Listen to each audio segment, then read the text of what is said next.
ঈদে ভিড় জমাচ্ছেন মনিহার সিনেমা হলে। কেউ আসছেন পরিবার পরিজন নিয়ে, কেউ প্রিয় তারকার ছবি দেখতে। তবে এই রূপালী পর্দার জলমলের আলোর গল্পের পিছনের গল্প কে বা জানে। আজকে তুলে ধরবো সেই সব কর্মীদের যারা পর্দার সামনে নয়, পিছনে থেকে কাজ করছেন। সাথে রয়েছি আমি, মোহাম্মদ আলী। সিনেমার পর্দায় আমরা দেখি গল্প, আবেগ আর বিনোদনের ঝলক। তবে আজ চলুন জেনে আসি একটা সিনেমা হলের পর্দার পেছনের বাস্তব গল্পটা। মনিহার সিনেমা হলটি নির্মাণও চালু হয় 2000 সালে। মাধবপুর এলাকায় অবস্থিত হলেও হলটির অবস্থান 7 বর্গ টার্মিনাল, ব্রাহ্মণবাড়িয়ায়। একসময় এই হলটি ছিল দর্শকদের ভিড়মুখর। চারপাশের পরিবেশ, সিনেমা প্রেমীদের উচ্ছ্বাস আর হল জুড়ে মানুষের কোলাহল যেন আলাদা এক আনন্দের ঠিকানা ছিল। কিন্তু সময়ের পরিবর্তনের সঙ্গে সঙ্গে ধীরে ধীরে কমে যায় দর্শকদের আনাগোনা।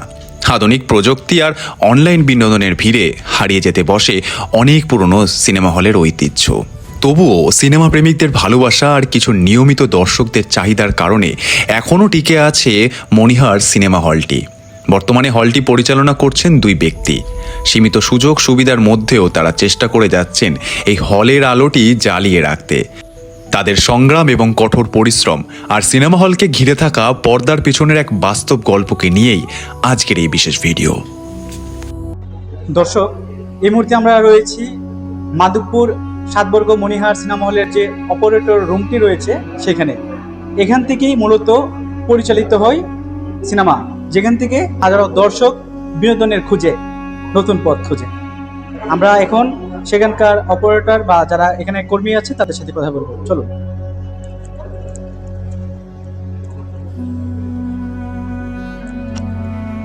কেমন আছেন দাদা? ভালো আছেন? ঈদ কেমন কাটলো? ঈদের অনুভূতি কেমন যাচ্ছে? দাদার নামটা যদি জানতাম। রঞ্জিত দাস। আচ্ছা, এখানে কত বছর ধরে আপনি কাজ করছেন? এখানে প্রায় 30 বছর হয়ে গেছে। 30 বছর ধরে। আমাদের চেয়েও অনেক, আমাদের জন্মের আগের থেকে। তো এই 30 বছরের আগের গল্প, মানে আজ থেকে 20 বছর 25 বছর আগের গল্প যদি সিনেমার কিভাবে চলতো সেটা আমাদেরকে একটু বলতেন। আগে তো ছিল অ্যানালগ ছবি, ওই স্টিল চলতো, কার্বন চলতো, অনেক খাটনি ছিল। এখন তো আমরা সার্ভার চলে, সমস্যা খাটনি কম। এখানে ভালোই চলে। তো আগে আপনারা কিভাবে এই ক্যাসেট গুলা ইউজ করতেন? আগে তো শুনতাম রিল ছিল। আগে তো রিল ছিল, ওই রিল জোড়া দেওয়া লাগছে, কাটল লাগছে, ঘোরাই লাগছে, তারপরে প্রজেক্টরে চলছে, সিরা গেলে দর্শকের গালাগালি করতো। আর এটা নাই। আচ্ছা, তো এখন আগের থেকে অনেক সহজ হয়ে গেছে। এখন কিভাবে প্রজেক্টর বা এগুলো কিভাবে চালান? প্যান্ডাম আছে, সার্ভারের সুবিধা, ঢাকা সার্ভার। তো আজকে ঈদের যাত্রায় কেমন দর্শক দেখতে পাচ্ছেন এখানে? আছে তেমন না, আগের মতন। আগের মতন দিনে দিনে বিলুপ্তি হয়ে যাচ্ছে।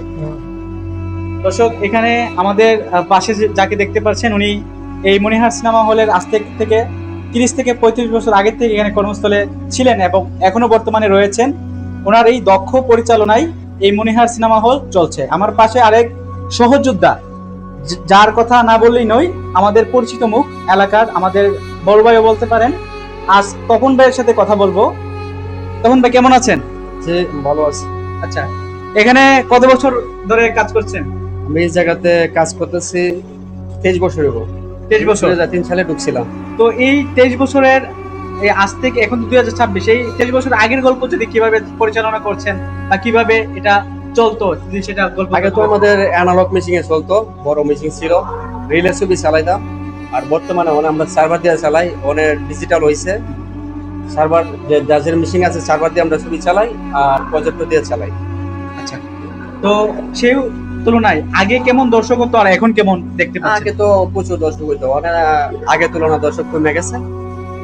ডিজিটাল হয়ে গেছে, মোবাইল টোবাইল মানুষের হাতে আছে, এই কারণে মানুষের কম হয়ে গেছে। আচ্ছা, তো আমরা যদি একটু দেখার চেষ্টা করি বা জনগণ যদি দেখতে চাই যে এটা কিভাবে পরিচালনা হয়, কিভাবে এটা চালাচ্ছেন, আমাদেরকে যদি একটু বলতেন। আমরা তো সার্ভার কম্পিউটার, এটা আমরা চালাই। আচ্ছা, অনেক সবকিছু অনলাইনে চলে। ঢাকাতে ছবি অনলাইনে দেয়, আমরা চালাই। আচ্ছা, তাহলে মূলত এটা থেকে মূল প্রজেক্টটা হয়, সার্ভার থেকে সবকিছু কন্ট্রোল হয়। তো প্রজেক্ট আর এখান থেকে কি ডিসপ্লেতে চলতেছে? এখান থেকে প্রজেক্টরও যাইতেছে, প্রজেক্ট থেকে পর্দা যাইতেছে। আচ্ছা, এখন কয়টার শো চলতেছে? ওখানে 3টা শো চলতেছে। 3টা শো। দর্শক, এই মুহূর্তে কিন্তু আমরা রয়েছি সিনেমা হলের পর্দার আড়ালে, আর পর্দার সামনে চলছে সিনেমা, যেখানে হাজারো দর্শক এবং যারা ঈদ শুভাকাঙ্ক্ষী রয়েছেন তারা পছন্দের তারকার ছবিটি দেখতে চলে আসছেন। আমাদের প্রিয় তারকা শাকিব খানের রকস্টার ছবিটি এখন এই মুহূর্তে চলছেন। আমরা যদি একটু দেখার চেষ্টা করি, এই যে এখান থেকে আমরা দেখার চেষ্টা করি, আপনাদেরকে দেখাই যে এই যে প্রজেক্ট চলতেছে সিনেমা অলরেডি, এখানে হাজারো জনতার ভিড়, আর সেই ভিড়ের মধ্যে আমরা রয়েছি এখন ক্যামেরার আড়ালে, যেখানে মূলত যেখান থেকে পরিচালনা হয় এই মনিহার সিনেমা হল। কত বছর হবে? 2000 সাল থেকে আরম্ভ হয়েছে। এর আগে আনন্দ সিনেমা ছিল মাত্র। আনন্দ সিনেমা হল ছিল, তো 2000 সাল থেকে হলে কত বছর হবে এটা? 26 বছর। তো প্রায় 26 বছর ধরে এই মনিহার সিনেমা হলটি চলছে। এটি মাধবপুরের মধ্যে যেন এক ঐতিহাসিক রূপান্তরিত পরিণত হয়েছে, তবে কালের বিবর্তনে হারিয়ে গেছে এখানকার চিত্র। আগে যেমন দর্শক বা শুভাকাঙ্ক্ষী এখানে আসতো বা যেমন দর্শক ছিল, এখন কিন্তু সেরকম আর দেখা যাচ্ছে না। দর্শক ভালো থাকবেন, সুস্থ থাকবেন, দেখা হবে পরের কোনো এক ভিডিওতে। খুদা হাফেজ।